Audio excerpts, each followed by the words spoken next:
Chair, I have apologies for Councillor Ian Buckley and apologies from Councillor Conway Hawkins. Okay, thank you very much. Before we I'm going to hand over start, to you to do housekeeping. Thank you very much. Okay, then welcome everyone. As the chair has mentioned, could I please just highlight some housekeeping issues for the evening? First of all, my name is Karen Bowen. I'm the Democratic Services Officer supporting the meeting tonight. The meeting is being live streamed on the Council's website and is also being recorded for future viewing and for archive purposes. Should any member wish to speak at the meeting tonight, could you please ensure that your camera is switched on and your mic is switched on when you are called by the chair to speak? And once you've spoken, if you could please mute your microphone. With regard to the chat facility, could you please limit the use of the chat facility to only issues that you may have with regards to audio or camera issues? All discussions should be held within the meeting. Thank you very much. Okay, thank you. Can we look at the minutes of the meeting for the 3rd of April, please? Can I accept those as a true record? And I think arising from that, we need to appoint a vice chair from the voluntary sector. Am I right, Karen? I think that's under 885 of the minutes.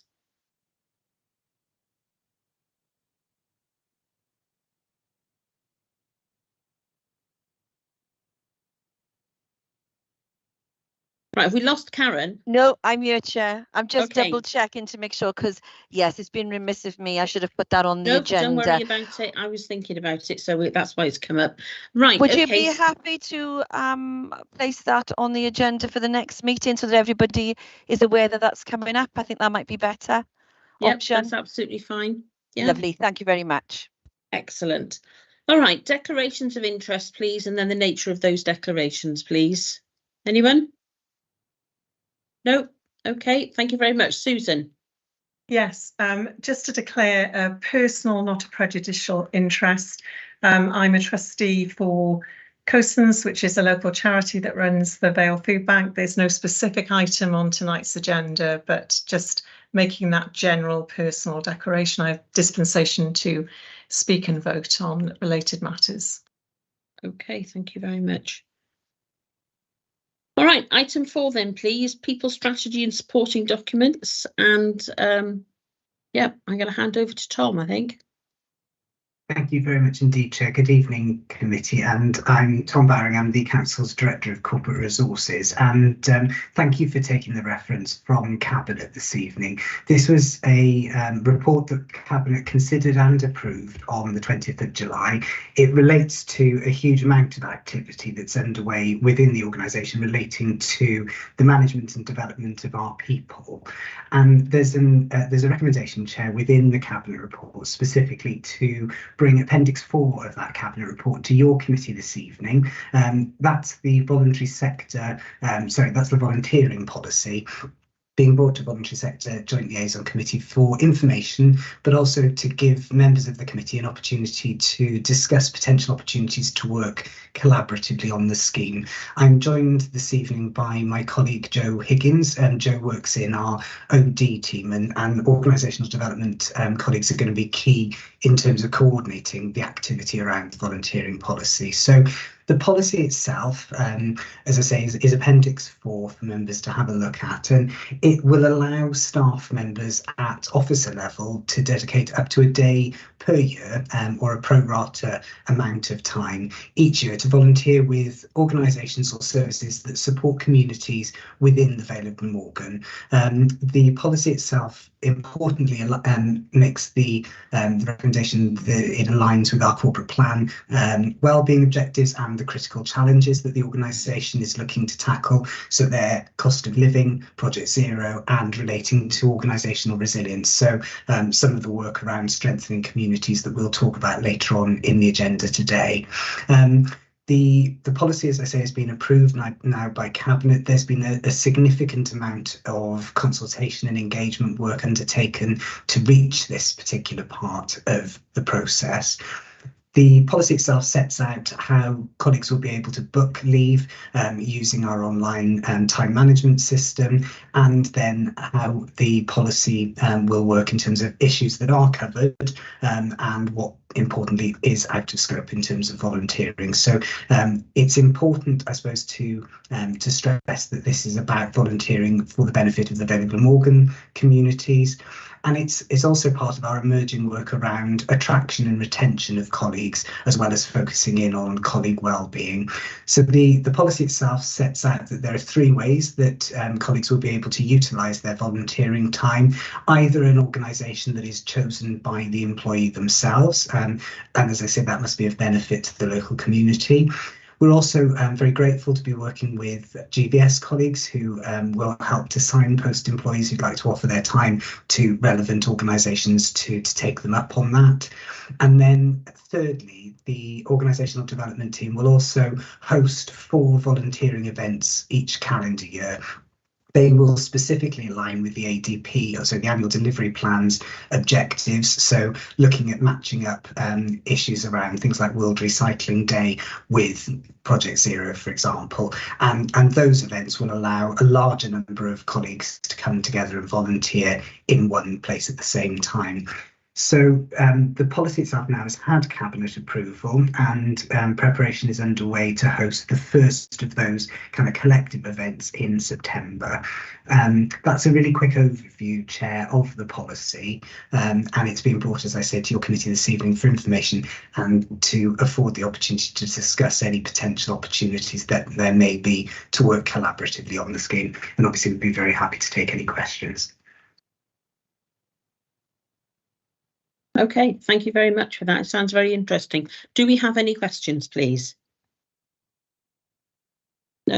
Rachel. Not so much a question, Chair, rather a comment just to say how much we welcome the introduction of this policy for employees within the local authority. It's a big step forward, actually, encouraging staff members to volunteer and giving them particularly that option to be involved in volunteering within the Vale of Glamorgan itself. Lots and lots of third sector organisations here in the Vale do require help from volunteers, and while we saw a massive surge in volunteering during the pandemic, I guess numbers have dwindled.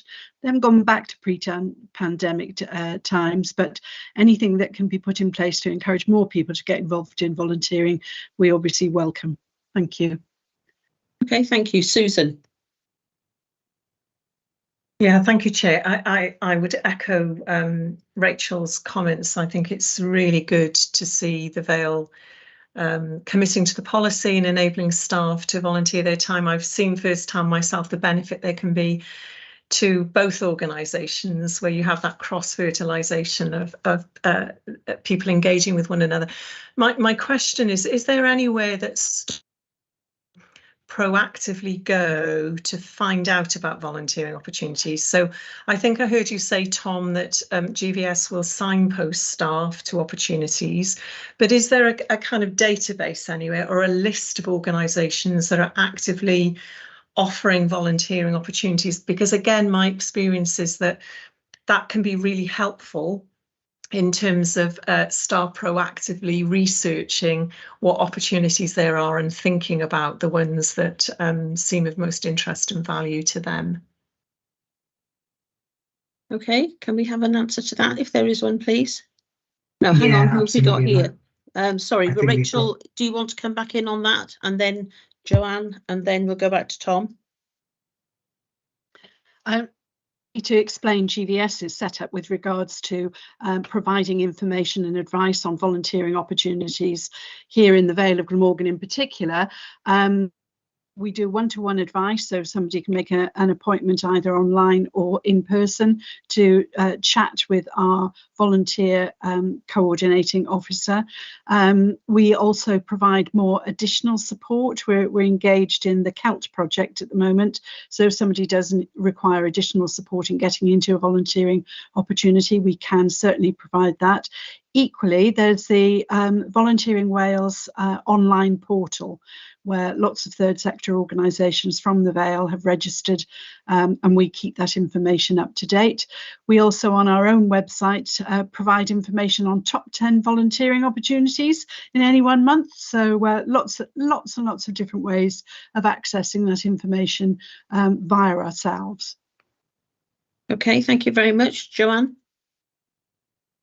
Hello, I just wanted to add something from an internal organisational perspective in terms of where our colleagues will be able to find the volunteering opportunities that we have, as well as being able to signpost to GVS, which is fantastic. And they've been really helpful in explaining that they make sure the right people are hooked up to the right sort of opportunities. We'll also, when we announce this to our colleagues and what we're doing, we'll hope to have a calendar of events which will share the details of our 4 big events that we're hosting, but sort of pepper along for the next 12 months any other smaller group volunteering activities that we might be able to have arranged with local organisations and charities. Okay, thank you very much. Tom?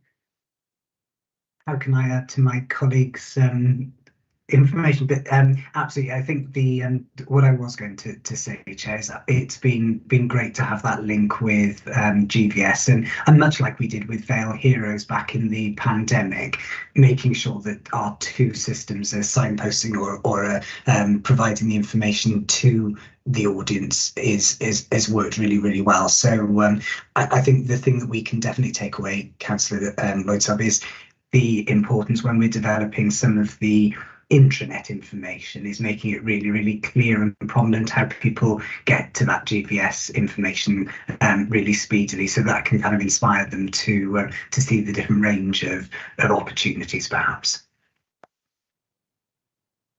Okay, thank you very much. Can I ask, if people choose not to take these days, what happens? They just remain in work and get on with things?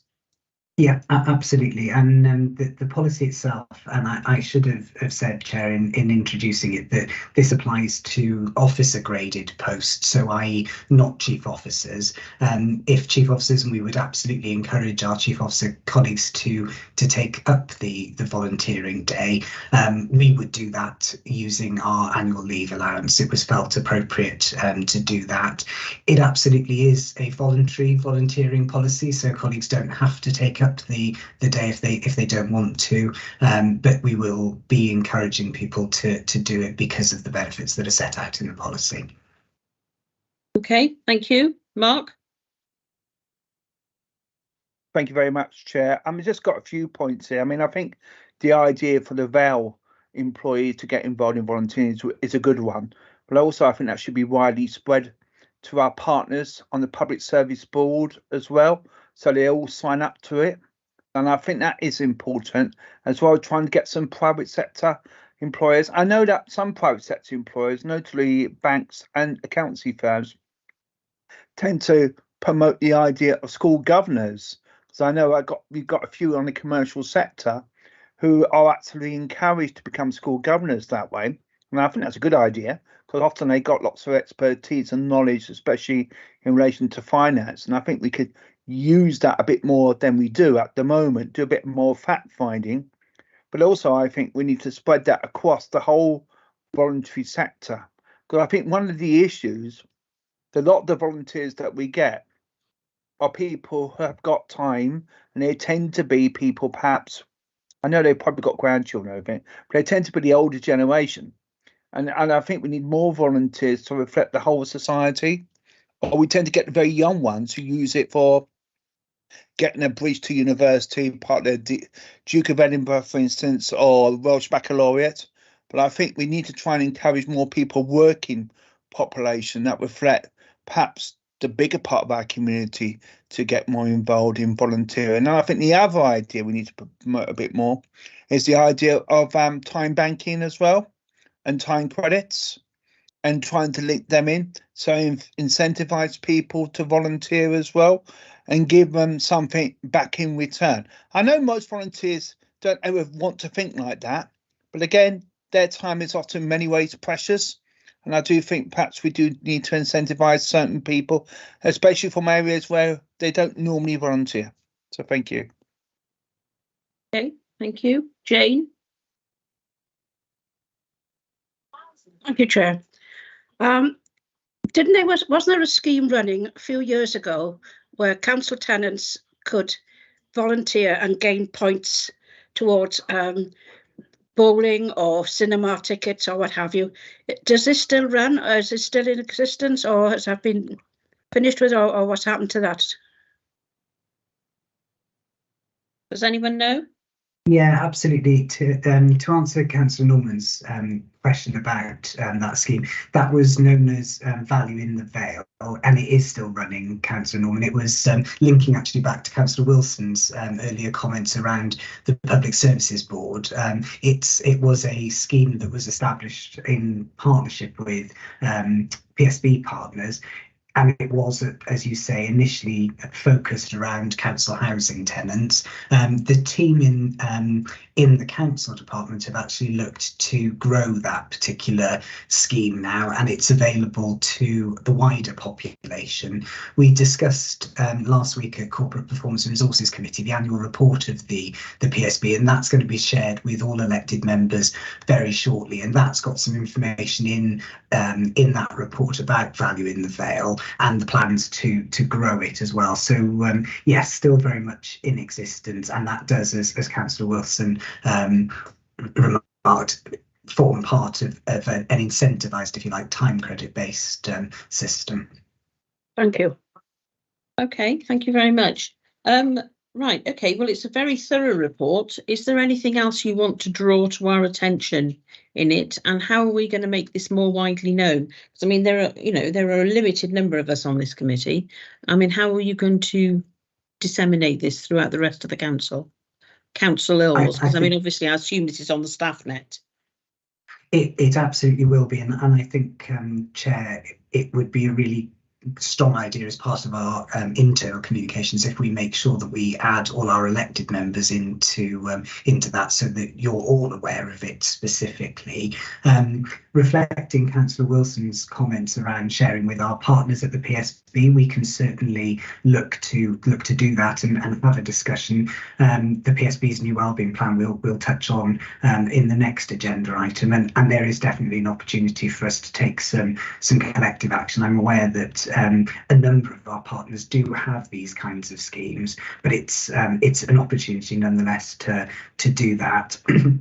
And in terms of the issue then about promoting volunteering more widely, especially to private sector firms as part of their corporate social responsibility arrangements, for example, perhaps that's something that we could touch on in the next agenda item, Chair. Okay, thank you very much. If this, I mean, I'd like to think that all councillors would be receiving this, and possibly all group leaders, so that they can take it up with their, with their own groups. I'm assuming you're more than happy to do that. Yep, absolutely. Yeah. Okay, right. Thank you very much for that. And so, can we move on to item 5 then, please? Which is Tom again. Thank you very much indeed, Chair. And I'm going to be joined by a couple of other colleagues now. So Rachel and Helen, and hopefully Helen has got some slides coming. Excellent. Thank you very much indeed, Helen. So with your permission, Chair, we thought that it would be useful to run you through a deck of slides rather than take you through the report. But this does follow the same order as the report itself. So In terms of the relevant issues that we're looking to draw committee's attention to this evening, I suppose it's really important to say that we're starting from a position of strength here. So what we want to do is look at how we build on our current strong relationships. Over the past few years, especially because of the pandemic and more lately around cost of living, a huge amount of collaborative work is underway with the voluntary sector and the council around issues like food, warm spaces, loneliness and social isolation, as well as supporting the community around things like libraries. What we want to do as well is pick up on the future work programme of the committee, ensuring there's a direct link between the committee and the strategic and operational focus of the council, and ensuring that there's a way for this committee to help shape the work that the council does to develop the relationship with the third sector. Helen's going to run us through a number of different Audit Wales reports which have been published at both local and national level. They've really been helping to shape our thinking in getting to this point, and it's been a real changing picture over the last few years. The voluntary sector compact that exists between GVS and the council is due for renewal, so we'll touch on that. We also know there's been some challenges in attracting and retaining representatives of the third sector, or of the voluntary sector rather, for the committee, so we'd like to pick up on that as well. So there are a number of relevant issues for us to consider, and then the next slide sets out a bit of background in terms of what's driving the discussion of these issues. So it feels timely now to take stock of the work of this particular committee. We're really keen to understand the way that the sector is working, the contribution it's making, the value of that contribution, and coming at that from a very positive perspective. We've got established and new arrangements that are in place, and they exist across a whole range of different services and in different formats. So one of the recommendations from the Audit Wales reports is to get a picture of funding and outcomes that are being delivered by the voluntary sector. We also want to make sure that we understand how the systems between the voluntary sector and ourselves, and in terms of organisations and referrals, are working. We want to really get into the heart of, have we got the resident at the centre of all of those processes, and are they working as we need them to do?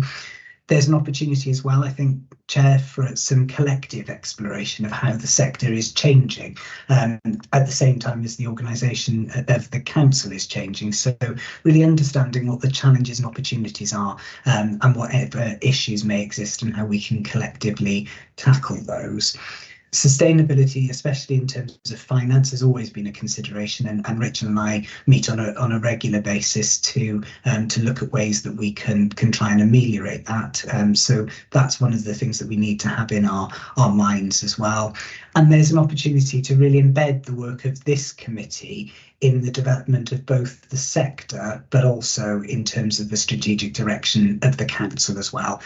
So all of the above is kind of the rationale for what we're bringing the report to committee this evening for.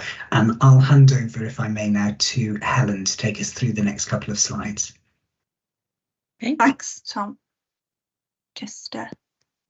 Okay, so we thought it'd be useful just to aid the discussion, just to sort of flag up again some of the most relevant elements of the committee's terms of reference as part of the focus of discussing the future work programme, etc. So again, we've set these out in the report, but just to sort of quickly run through them. Part of the role of the committee is about advising the council of the needs, views and concerns of the voluntary sector, and I think again that picks up on those issues around the representation on the committee of both from the council and the voluntary sector to enable those discussions as well. As Tom said, we've been talking a little bit about the funding. So again, within the committee's terms of reference is about sort of looking more into some of the grant funding that council gives to some of our organisations, the outcomes that deliver the value and the role of those organisations in taking forward much of the work around the priorities of the council, and again, how we can focus a little bit more on that. The committee also has a role as acting as a consultative forum. So again, where together we may want to look at sort of policy proposals for discussion and decision, and really then I suppose to take some opportunity to look at some issues in a bit more detail and actually then make those recommendations. The committee also has obviously a strong role in facilitating and promoting joint working between the council and the voluntary sector. So again, that very much that team approach around the work, and that's part of what we'll touch on a little bit more as well in terms of some of the sort of transformation work and refocusing. Also, you'll note in the report we've highlighted the compact, and this committee particularly has a role in reviewing the voluntary sector compacts and the work associated with that and progress in delivering that. And as a matter of course, the committee receives annual reports from GVS about the work that's undertaken through the year. And then the committee also has a role in terms of receiving reports, and they've gone to other committees in terms of references for issues that might be of particular interest. So, for example, the one that you've just considered around the council's volunteering policy. Tom mentioned a number of Audit Wales reports that we wanted to bring to the committee's attention and to feed into this discussion. Some of these you've previously had sight of, and some of those we're currently looking at what the response will be to those. So there was a Wales-specific report undertaken in 2021 on the relationship between the council and the third sector, and this was something that was requested by the council in terms of building on some of the work through COVID and actually what some of the changes were that had taken place and how we could build on those. That report had a number of recommendations about the work that the council could do to help sustain the sector and support the sector and what the relationship could look like. You may recall that when we brought this to the committee and then on to Cabinet, we talked about actually the need to do some further engagement to explore some of the issues in more detail that had come through in that report, and to look at that in more detail as to actually what this would mean for the council and for the sector. And we were quite conscious of some of the initial discussions that we'd had, that the relationship can be very different in terms of the size of them, some of our third sector partners, but also whether they're grant funded, whether we're commissioning services from them, or whether we're working with them more in terms of a sort of a championing the sector and working with them as a consultee. So again, we were conscious that the relationship can be very different, and how we would build that into the work moving forward. Unfortunately, we haven't been able to take that forward at the pace that we had originally envisaged, and that's why we're sort of now bringing that back in terms of looking at that with some of the other Audit Wales reports and seeing it as now that actually things have changed slightly, but there is still a need to respond to the recommendations from that report, but how we may look at this in a slightly more integrated and holistic way as part of how we think about the relationship the council has with a range of sectors, and making sure there's some kind of consistency and sort of so future-proofing of some of that as well. The other reports that we wanted to bring to your attention were 3 reports undertaken by Audit Wales that were Wales specific, and they were very much around the challenges around poverty that we're facing. The first report was published in 2022, and we've previously brought this report to the committee as part of an update on some of the work that was happening in response to the cost of living crisis. This report focused on a lot around the sort of leadership and sort of policy or strategy development and information sharing that's maybe needed to assist with people going through sort of the more difficult times with regard to cost of living. And we've already been working in terms of our response to those recommendations. Progress is being made in terms of the information that's on our website, how we're looking at some of the work that we undertake, and how we're sort of trying to join up things a bit more across the organisation and sort of sharing some of that intelligence and work that we have across different services. So that work, as we have already looked at and reported on, and we're sort of taking stock of that. The next 2 reports, one that was towards the end of last year and one earlier this year, we haven't yet formally reported through the committee system yet. The first one focused on social enterprises and how, again, there was very much similar to the third sector, how councils should be working more with social enterprises and looking at the opportunities that they bring and the intelligence and insight that they have within their communities to contribute to the work that's needed in response to things like the cost of living crisis. Similarly, the community resilience report was very much focusing again and think about the assets within our community and how local authorities needed to take stock of what already existed, what that relationship looked like, and how that can be built on in terms of future work. So those are the 4 reports that we feel actually in terms of responding to them, it's much more timely to look at them together in a more integrated way in terms of actually what that means for us as an organisation, and thinking about how we work with different sectors and seeing that as that, I suppose, more team approach. So as I say, we're looking at developing a more integrated response to them, but recognise that further engagement and discussion is needed with a range of parties really to look at that work. And Tom will pick up a little bit more on how that fits with some of the work happening around sort of the transformation work and how we see this as very much embodied within that. And then just the final sort of area that I wanted to cover that's within the report is the more specifically around the voluntary sector compact. So the current compact is between the council and GVS and was signed in 2017. It is now time to review that compact and to ensure that we have a document in place that's fit for purpose and reflects where both organisations are now and the direction that we're heading in. So the role of the compact is very much about sort of clearly defining the responsibilities and expectations on both parties and how the voluntary sector works together. And as I said earlier, this committee has a role in terms of monitoring that work and seeing what the progress is in terms of delivering commitments within the compact. GVS are starting to consult with their members already to obtain their views, and we'll very much use that to inform the process of the review of the compact. And we also want to see how this complements and is consistent with other work that we undertake. So, for example, things like the Town and Community Council Charter, and again, seeing that sort of what some of the shared principles may be between that as well. And we would still envisage the role of this committee in terms of monitoring delivery of that compact. So those were the aspects I wanted to sort of bring out a little bit more from the report that we circulated.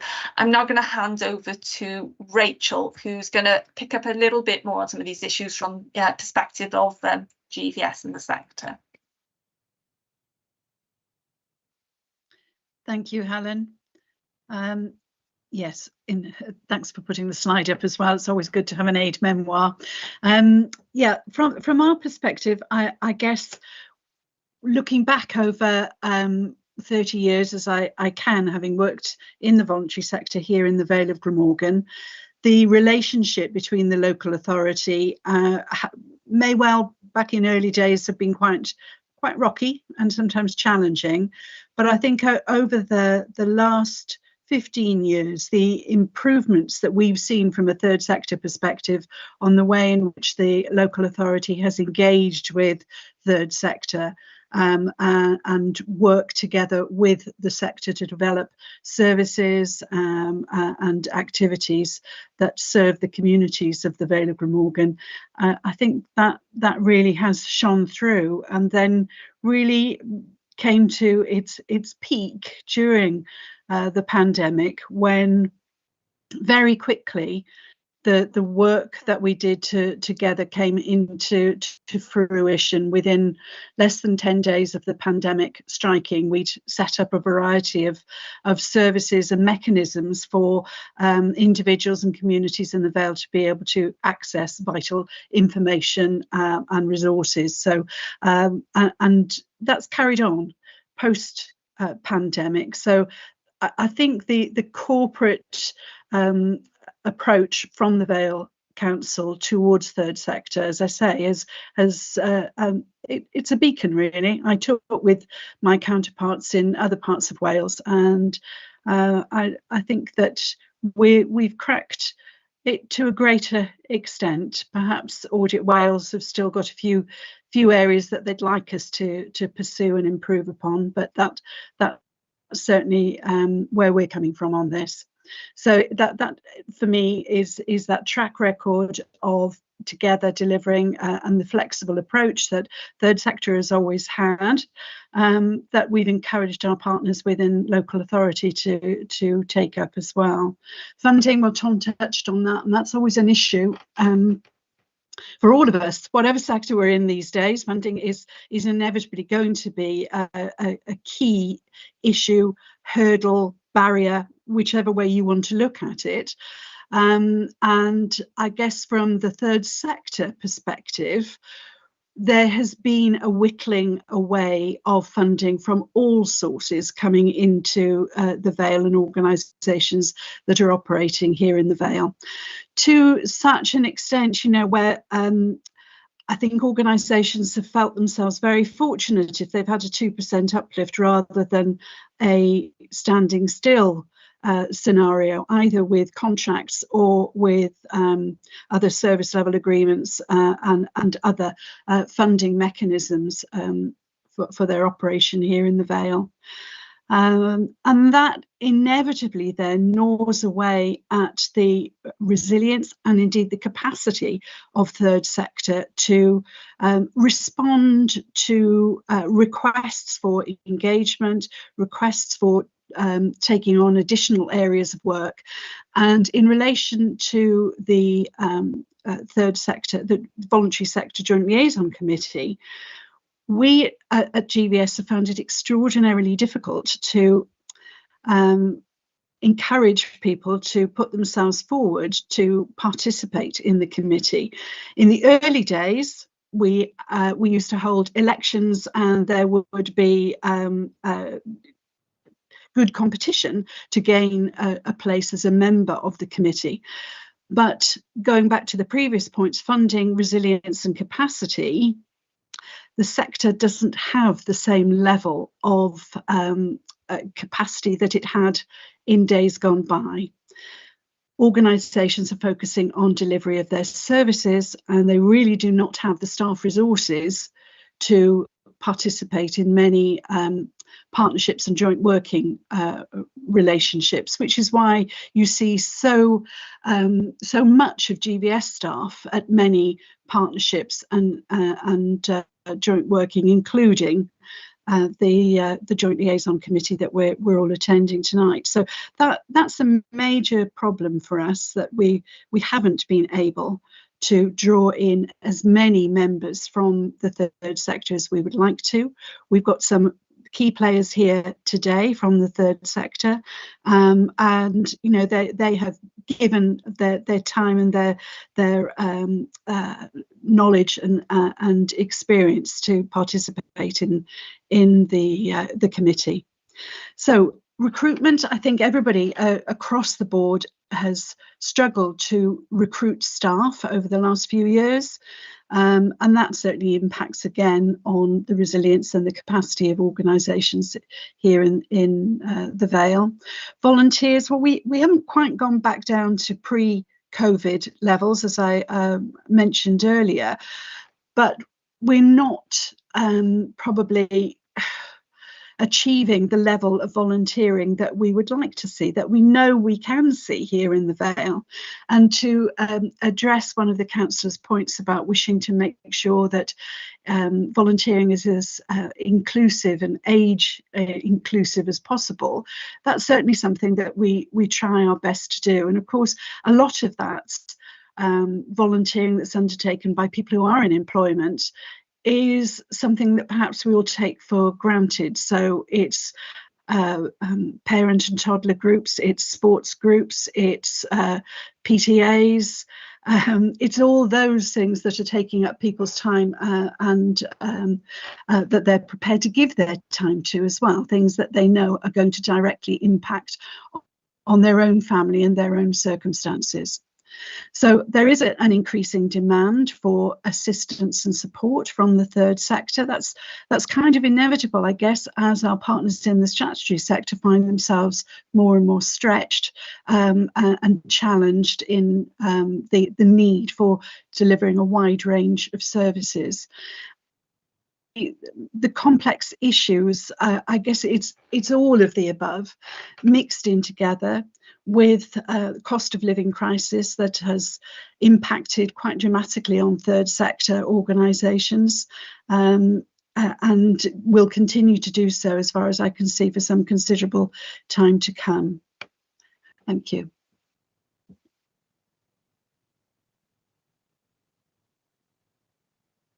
Sorry, Hayley. I'd just like to echo everything that Rachel has just said, really. So for those of you who don't know, I'm a children's service manager with Barnardo's, and I oversee mental health and emotional wellbeing services. And I think exactly as Rachel said, we are struggling with increased capacity and less funding. So we look at creative ways that we can work alongside other agencies, and we have developed kind of individual joint referral pathways with local authority services.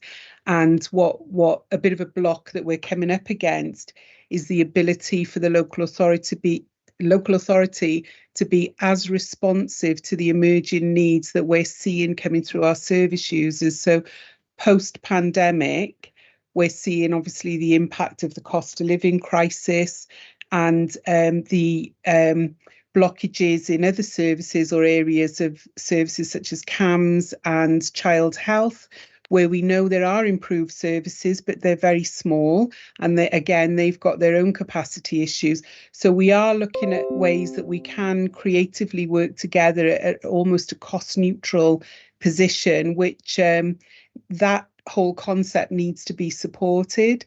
And what we're finding is the delay actually is problematic because it takes us up to the limited funding terms that a third sector agency has, the time to look at those aspects of development work.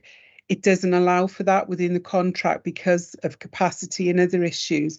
So it needn't necessarily be too expensive, but just looking at how resources can be better pooled and what needs to happen to enable those discussions between agencies and services.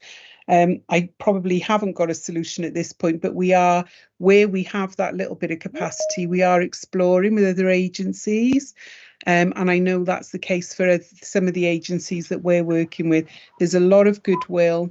And even at the attendance of meetings, it's you know, this is time that is not work time, if you see what I mean. So these are meetings that are kind of luxurious for us to be able to attend, and my attendance for one has not been amazing for those reasons. That's all. I just wanted to support the point, really. Thank you. Okay, thank you very much. Does anybody have any questions, please? Okay, I'm going to ask whether you think that, I mean, this is an opportunity to review the compact, isn't it? How much it might change, bearing in mind everything that people have just said about the cost of living crisis, fewer people being able to volunteer their time, you know, the cost of everything has gone up, and whether that's going to make any difference to the terms of the compact going forward. I'm not sure who's putting a hand up here. Where are we? Catherine and then Mark, please. Thank you. I just wanted to ask, obviously, the understanding the element of time, and this is outside of working hours.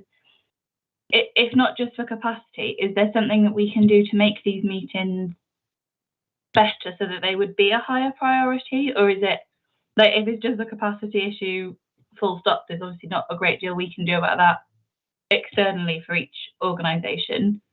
But if there's a way that these meetings can sort of work better or more attractively, is that something that we can look at to get the attendance up? Okay, thank but you. I'm not really sure who that's aimed at, sorry. No, okay, well, let's get the next question, and then we can throw it out there and see who wants to volunteer and answer. Right, Mark, please. Yeah, I mean, I think more people would go to these meetings if they saw real value to these meetings, and I think that's the question. Like everyone else, you know, as you rightly said, time is precious. Lots of us have competing demands upon our time, and I think, you know, you've got to add value to it.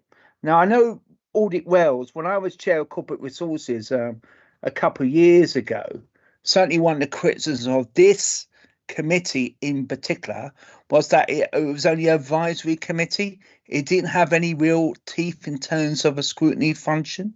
And I think that sometimes perhaps we need to put the pressure on here in terms of scrutinising the different areas of the voluntary sector in a critical friend basis, not to be critical for saying, why aren't you doing this, why aren't you doing that, but say, what can we do to help and assist?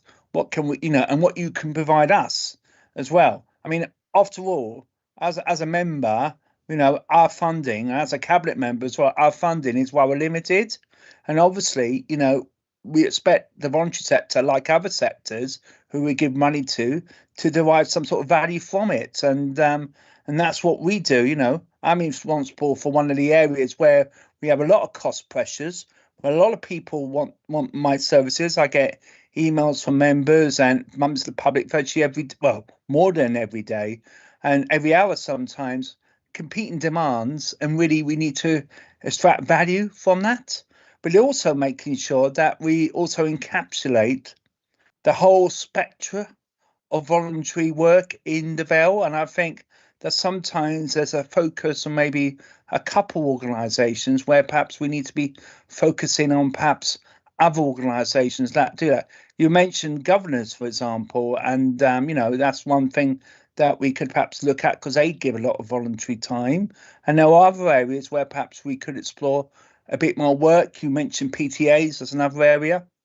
And I think there are other groups that perhaps, we need to get more involved with. And also groups that are sort of outside this umbrella of GVS as well, because I think that's also important to capture here, because obviously there's a lot of volunteer work that goes on uncredited. And I think, that's something we do need to encapsulate. And certainly, even ask the roles of mayors, because believe it or not, mayors of town and community councils and chairmen meet an awful lot of volunteers in their work, and then perhaps getting their view about how things could work forward is another way, it's another approach. So I do think we need to look at the compact, and I do think we need to look at to see is how do we go forward. So I'll be looking for a new sort of compact and a new terms of reference. So thank you. Thank you. Right, okay. I don't know who wants to tackle the questions that have been asked, or whether these are things we just have to take into consideration when we really look at the terms of the compact. Tom. I wonder, Chair, whether if I run you through the next couple of slides, we might tease out some of those issues. And Helen and I have been madly scribbling down as colleagues have been speaking. So and thank you, Rachel and Hayley, for your reflections, because I think they're pretty consistent with almost what, as an authority, we've been thinking in terms of the kind of next steps and the reasons for wanting to have a look at this in that sort of integrated or holistic way that Helen was describing. And one of the key things, I suppose, for us to consider now is this approach to transforming how we work. Colleagues may be aware that on the 20th of July, Cabinet also considered the latest iteration of the Council's financial strategy. And as part of that report, I was setting out that it was really important for us to have a tactical approach to settling our budget for next year and preparing proposals for elected members' consideration in due course. But also there's an opportunity now to reflect and change the way that we're working and that focus back on the medium term in terms of transformation. And some of that is about reimagining how we provide our services in the future. Colleagues have talked about the wide-ranging influence that working with the third sector has and importantly has at the heart of the work that we're looking to do. So there's definitely a role in thinking about how our services may be provided collaboratively in future. The Council is embarking on a significant amount of placemaking work, and clearly the voice of communities and the third sector is really important to influence that.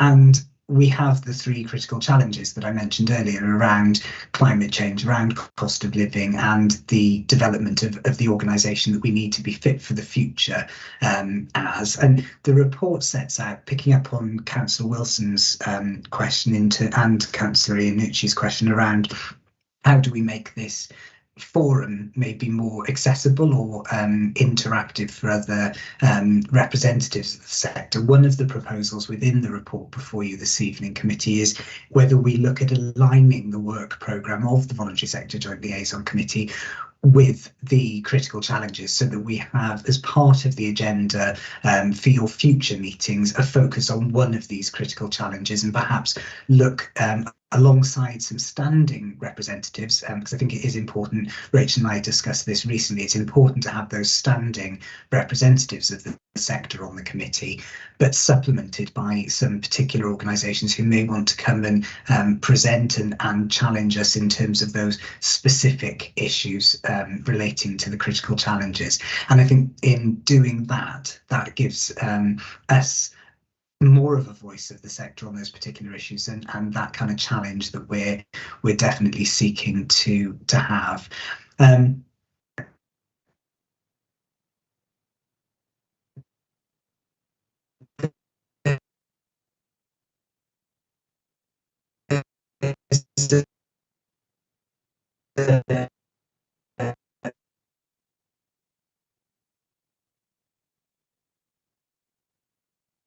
Deprived. Right, Tom, we've missed everything you've just said. Again, we've missed everything you've just said, I'm afraid. You're frozen, Tom.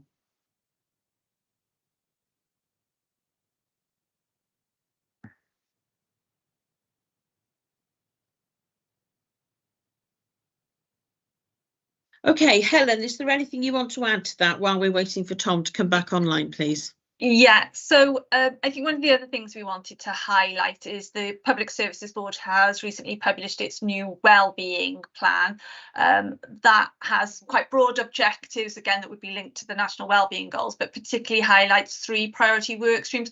So again, around climate change and the nature of emergency. So again, similar to how we have in the Council's annual delivery plan, but also about becoming a more age-friendly Vale and getting age-friendly status. So again, that's very much focused on the fact we have an ageing population, so what are the needs and aspiration of our communities, but also that work reflects on the fact that if we become friendlier for our older population, we actually are probably becoming a friendlier environment and services for all residents. And then the third area is work with our more deprived communities. So again, reflecting that you know, when we do our wellbeing assessments and we look at the different needs within the communities, often it's the same communities that are struggling with the same issues in our more deprived areas, and how we can have a bit more of a focused approach in terms of some of the work that we may need to do, both initially with some engagement, but also then in terms of how we respond through the partnership with the Public Services Board. And I think, again, we would see across all those work streams for the PSB a key role for the third sector in supporting that work. So within the Public Services Board, we have got a councillor representing the town and community councils, and obviously we also have Rachel from the third sector. So again, we would like to see how we can weave that into the forward work programme of this committee as well. And then in terms of the strengthening our communities, I think the work that's happening now around thinking about what the transformation programme will look like for across the authority, so how we sort of refresh the work that used to happen around reshaping, is very much about strengthening our communities and thinking about those different sectors and how we sort of pull together across a number of these issues, and thinking of the fact that actually, you know, we will need to be changing how we work, reflecting on the different needs and how we sort of move forward with some of that work. So again, I think what we're really keen is how this committee can be part of that work as well, either in terms of sort of receiving some of the reports that are maybe drafted for some of the other committees, but actually having some of its own sort of discussion around some of those issues as well. And I think in terms of that organisational resilience piece, we're conscious that that is an issue within the third sector as well. So it's something that we would all want to focus on. So I'm not sure if Tom's managed to come back. Yeah, I hope I'm back with you. I was saying really clever and profound things, and then realised of course, speaking to myself. we all do that when we're muted. Our best work. My apologies, colleagues. Not So understood. yeah, absolutely, Helen. That was a really good summary in terms of the next steps in terms of reshaping and that real focus on that theme of strengthening our communities and the importance of doing that in collaboration with the sector. So I think that the next report just gives committee an overview of the recommendations that are in that report that kind of sums up the presentation this evening. So importantly, we wanted to bring to your attention so that you can note the work that is being undertaken to review the compact and the potential for us to shape the work programme for the committee and efforts to encourage more voluntary sector representation. We were hoping for an endorsement of the approach outlined in the report for engaging with a range of different stakeholders. So developing almost that next step in terms of both the compact, but I think, Chair, possibly in answering Councillor Wilson's point around and yours around will the compact change. I wonder if the compact will probably change, Rachel, to reflect the fact that the world has moved on so much and there's been so much development in this space between the council and GBS. But there's probably a wider question about actually how do we define how the organisation approaches its work with the voluntary sector as a whole as well. What are some of the terms of engagement, the cultures and behaviours that we expect our colleagues to adopt, and what are some of the mechanisms for doing that? And some of that will be articulated in the compact, some of it may be in another type of document as well. There's another recommendation then around supporting the approach outlined in the report to align the work of the committee with the critical challenges, as I was describing, as well as the work that Helen has just talked about in terms of the PSB and the transformation programme. And we're very keen that as part of developing that next iteration of reshaping, that any comments along with this report from the committee go back to Cabinet, so Cabinet are able to consider the issues.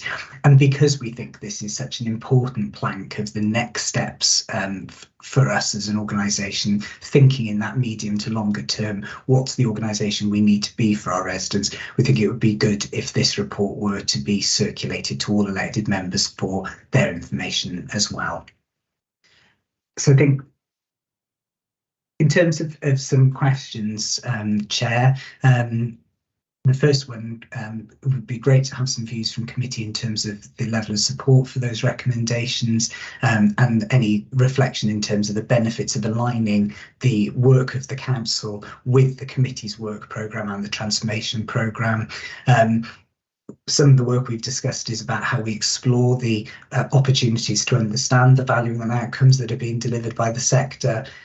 We've discussed as well some of the issues around recruitment, Hayley and Rachel sharing their views on that. And are there any other issues that you would like to see the committee focusing in on as part of the future work programme? So thank you for indulging the presentation, Chair, and we'll stop at that point. No, it's very interesting, and I think it's very important because we all know the world has moved on while we haven't been looking. We've all been engaged with COVID and so forth, and that's going to make a tremendous difference. I mean, if we think about the questions, I mean, my interest, it's lovely to see 4 people from the voluntary sectors here, but, you know, you are people we often see. You know, I've seen presentations from all of you in the last few years, and, you know, that's absolutely brilliant. But what about organisations that we don't see, who don't seem to consider this important, that they should come and tell us what they're doing and, you know, give us updates on what they're doing in the community? And that's, I think, is something we need to tackle, isn't it? Right, Susan, then Linda, then Rachel. Yeah, thank you, Chair. And I think I probably want to build on that point, and also the point that Councillor Wilson was making about the need to ensure that this committee is seen as relevant in terms of engagement. So I think the proposal to align the work programme with the critical challenges makes absolute sense. I suppose I've got a question in my mind about, in terms of those 3 critical challenges, does that cover the things which are on the voluntary sector's mind? Are we missing anything? You know, is that agenda relevant enough for organisations out there that are struggling with capacity, time, busy, increased demand, to say, this is a committee it's worth giving my time to because there's something on the agenda that I want to contribute to or influence. So how can we be sure that that work programme is reflective of the issues that are directly relevant to the voluntary sector in the Vale? Okay, thank you. Linda? Thanks, and sorry, I've been shut out for about 35 minutes. I'm really sorry I couldn't get back in, so I was in it for the beginning for about 10 seconds, and so apologies for that. So I've missed lots of that, so sorry if I'm saying things out of turn here, but I just want to say thank you for us being able to, through the Mental Health Forum and the Vale members, to be able to sort of present here in the past and share with the what the membership feel are some of the issues and needs and some of the things we'd like from to liaise with the voluntary, the Vale of Glamorgan Council. So I think that for us that's been very helpful. I know sometimes we could do a lot more and come a lot more often, but so I know some of the groups have been able to come. And just say our network sort of links, and I know GVS2 links with small self-help peer-led groups and community groups as well as larger organisations. So we do try to encompass and include everybody who works in the voluntary and sector, wherever they're standing. And yeah, just really good to focus on those key issues. But as Susan said, that's really important, isn't it? And something I think I know our network will support in terms of the social determinants of health and all that. But as Susan mentioned too, I mean, it'd be really good to keep a place for items that are coming up from the third sector about how things are feeling on the ground and the responses from the community and what the issues are, because it could just flag up something that's from that angle, from the ground, that might not have come to the council otherwise. So sort of bearing that in mind would be helpful, as well as focusing on those strategic goals, which are so important. And I know we've, in the past we sort of mentioned that we'd be really happy to work with the council on various things like equalities and access to services and issues like that, and in terms of other committees within the council. So I know that still stands. So yes, so I'm just saying, I suppose, agree with the sort of direction this and be happy to support that, but also not to lose the things that are valuable. Okay, thank you very much. Rachel, did you have a hand up? We lost Rachel. She did have a hand up. Now I can't even see her. I think she might have dropped out, Chair. Yes. Okay, so the three people we've got here from the voluntary sector, I'd like to pick up on Susan's point where she was saying, is there anything else you feel we need to be bringing to this? We've got the three important things about climate change, cost of living, organisational resilience and so forth. Are there other things that you think we should be putting on the table to talk about? So can you think about that while I ask Rachel to come in? She was there. She's gone again. No, Rachel, can you come in, please? Yeah. Certainly. I'm hoping you can hear me now. I had to struggle getting back in then. I'm sure you weren't excluding me on purpose, but my connection is dire here. Yeah, I guess some of the points that have already been raised are why Tom and Helen and I have been having these discussions, so that we can look to revitalise the work that is undertaken between the committee and the members from the council and from the third sector, and to revitalise the compact and try and fire greater interest in participating from the third sector. I'm sorry that I missed what Linda and Susan had to say, but I guess it is quite a challenge. Organisations don't necessarily have the staff resource to push them forward to participate. Of us being able to call upon individual organisations every now and again to bring forward particular issues that relate to what hopefully the committee will be concentrating on in the future. So while we have a regular membership, the ability to draw in other interested parties would be greatly, I think that would enhance the whole process. Not sure whether I've caught Linda or Susan's points, but sorry if I haven't. Okay, thank you. Hayley. I just wanted to ask really about the link with other agencies and boards that are already established and doing similar kind of reviews. One in particular is the Regional Planning Board, because there is a third sector aspect of that particular board. Linda and I both sit on that, and we actively encourage other organisations to be part of the regional planning and the implementation of NEST, and that's the Empower group, because I think there might be really crucial bits of information that are already there, you know, so we're not reinventing the wheel. And I think sometimes when you do think about capacity, when you are part of several committees and you're having similar conversations, there is something about joining these up a bit better. I don't know who that responsibility would lie with, but there's definitely opportunities that are already happening. That was all really. Thanks. Okay, thank you very much. Hayley, you just put your hand up again. Is that right? No? Okay, thank you. Right, does either Tom or Helen want to come back on that?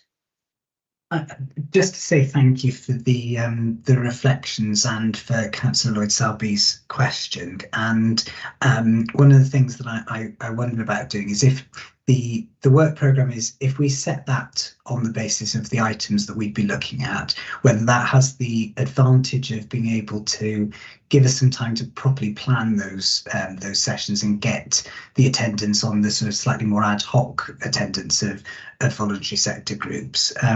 But in reflecting on Hayley's comments just now in terms of the joining up of some of this, I'm meeting with Rachel and Helen now on a monthly basis, and I wonder if Helen and Rachel, whether we as part of our regular agenda items have something there around looking to make some of the connections, certainly across some of the regional and county level activity. And I suspect that those issues will probably all feature within that kind of organisational resilience theme. And I think in response to Councillor Lloyd Selby's question, which I think is a really good one, I think we need, as a local authority, I mean now, to think about that organisational resilience theme as resilience of organisations rather than just of our own, and I think that maybe would allow us to tease out some of the issues that Hayley was discussing earlier around how we join up and make sure that referral pathways are working effectively. Some of the issues, Chair, that you raised in terms of understanding the value of the funding position, but equally what Rachel was saying in terms of sustainability of those and some of the recruitment and retention challenges. So perhaps with your permission, committee, what Helen and I could do is look to take the organisational resilience theme away and see if whether that needs to feature more regularly on the agenda for the committee, because it feels as if that will be a consistent theme, and then perhaps supplemented by work on the specifics around things like climate change and tackling poverty. Okay, no, I think that would be very useful. Are we happy with that, Susan? Yeah, thank you. I think that's really helpful, and I'm also thinking about the role that champions might play. So colleagues might be aware that, you know, a number of councillors hold specific roles on championships. So I'm the Tackling Poverty champion, and in that capacity, I'm connecting with a range of organisations and having conversations that might not necessarily be linking in through an organisation like GVS. And it feels to me it might be helpful in terms of the communication strategy to be proactively making councillors and indeed perhaps other third sector partners aware of some of the thematic approaches around the critical challenges, so that we can gather information that's of relevance and interest to the working agenda from as broad a range of contributors as possible. Okay, thank you. Tom? Absolutely. I think the idea of finding a way that we interface those champions with this committee would be really, really strong. And Linda's comment earlier in terms of the support for the equalities agenda, and we're very appreciative of that, Linda, and the relationship we have with yourselves. And the council has done a lot of work over the last couple of years around the Equalities Consultative Forum, looking to broaden out the membership of that forum to other organisations. And I think there's another challenge, Helen, for you and I, which is to look at how do we make sure that we've got almost that triangle of this committee, the Equalities Consultative Forum, and the member champions, as Councillor Lloyd-Selby was just describing, understanding the complementary work that's underway across all three of those. So we can certainly look to do that. Okay, thank you. Does anybody else have anything that they want to add? No? Well, I will say that having this discussion, I feel, has really kind of put a kick into what the committee is going to do, because it feels like a much more relevant path that we're taking now, where we're trying to involve as many different groups as possible, tie it in with what the main the main ambitions are for the council, and bringing in the champions and so forth. I mean, I was just thinking about the armed forces compacts, things like that. There's all sorts of, only because I haven't seen email about that just before the meeting. There are just so many things that we could be incorporating into this, and I really look forward to what we're going to be doing going forward. So can you give me an idea about the compact and a kind of timeline on that, and what its content would be, and whether you think we'd be any use in it, in formulating it, or whether that's going to be down to your expertise? I think in terms of the development of the compact, it would be really strong that we work with GVS. We're, as Helen mentioned earlier, Rachel and colleagues are already canvassing their members for their views in terms of some of the information to inform that iteration. We've also got a range of workshops planned now for the early autumn to explore those issues in terms of the Audit Wales report, specifically the three national ones. And I think the development of the compact, in my mind, Rachel, happens almost in parallel with that work. So perhaps we bring an update. I think the next meeting of this committee is in October.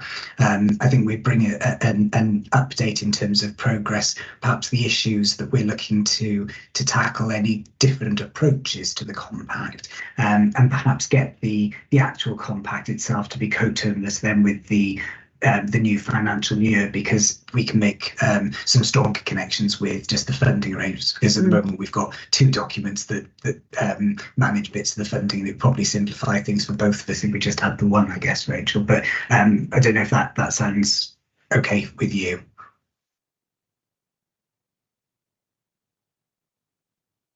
Certainly something to look at. I think it's could well be a positive move, but perhaps discuss it outside this. Okay, is there anything anybody else wants to bring up? I haven't got anything else apart from what's on the agenda.